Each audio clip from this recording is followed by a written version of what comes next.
नमस्कार मित्रांनो, मी active education YouTube channel मध्ये आपले स्वागत करत आहे. आपणासाठी एक आनंददायक व दिलासादायक बातमीचे स्पष्टीकरण करत आहे. तर आपला जास्त वेळ न घेता आपण ब्रेकिंग न्यूज कडे वळूया.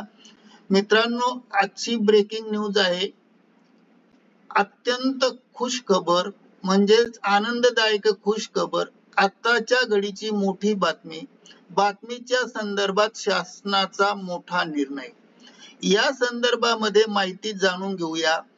नमस्कार मित्रांनो, पुन्हा एकदा आपले हार्दिक स्वागत. आताच्या घडीची सर्वात मोठी ब्रेकिंग न्यूज.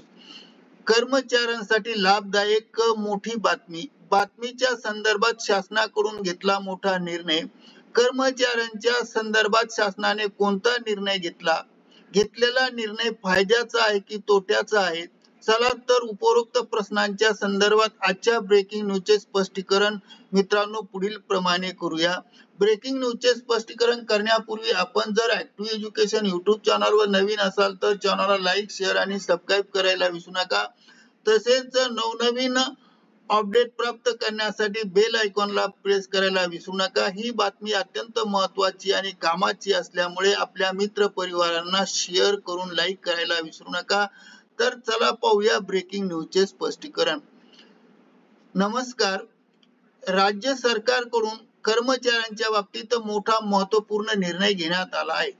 सदर निर्णयामुळे कर्मचाऱ्यांच्या सेवा ज्येष्ठता संदर्भातील गोंधळ संपणार आहे. कर्मचाऱ्यांना पदोन्नती देताना सेवा ज्येष्ठता यादीमधील नेमकी कोणती दिनांक विचारात घ्यावी या बाबतीत सरकारकडून स्पष्टीकरण देण्यात आलेले आहे.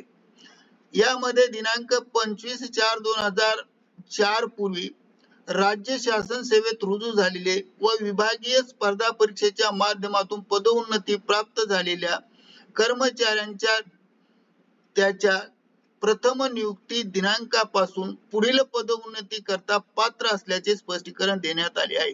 सदर निर्णय फायद्याचा हा राज्य शासन सेवेतील सर्व कर्मचाऱ्यांना तसेच पोलीस प्रशासन अधिकाऱ्यांना आणि सर्व कर्मचाऱ्यांना देखील लागू आहेत. सर्व विभागाच्या कर्मचाऱ्यांना. तसेच 27/5/2021 रोजी शासन निर्णयानुसार पदोन्नती करता सेवा ज्येष्ठता ही सदर पदोन्नती पदाच्या तारखेपासून लागू करण्यात आली होती. परंतु बऱ्याच प्रकरणामध्ये परीक्षा उत्तीर्ण होण्याच्या पात्रतेमधील गोंधळामुळे सदर निर्णयात बदल करण्यात आलेला आहे. यामध्ये प्रामुख्याने 25/4/2004 पूर्वी अथवा त्यानंतर पदोन्नती प्राप्त झालेल्या कर्मचाऱ्यांची सेवा ज्येष्ठता समर्थता निर्माण झाली होती. आता दिनांक 25/4/2024 च्या अथवा त्यापूर्वी रुजू होऊन त्यानंतर विभागीय स्पर्धा परीक्षेने उत्तीर्ण होऊन वरिष्ठ पदावर प्रमोशन प्राप्त केलेले कर्मचारी हे वरिष्ठ पदावर पदोन्नती करता ग्राह्य धरण्यात येईल. सेवा ज्येष्ठता यादी ही 25/4/2004 अशी धरली जाईल आणि असे स्पष्ट करण्यात आले आहे. तसेच 25/4/2004 नंतर सेवेत रुजू झालेले तसेच विभागीय परीक्षा उत्तीर्ण झालेला त्यांच्या प्रथम पदावर नियुक्ती दिनांकापासून ही सेवा ज्येष्ठता ग्राह्य धरण्यात येईल आणि ग्राह्य धरले जाणार आहे आणि सेवा ज्येष्ठतेतील असा प्रकारचा गोंधळ आता संपवलेला आहे.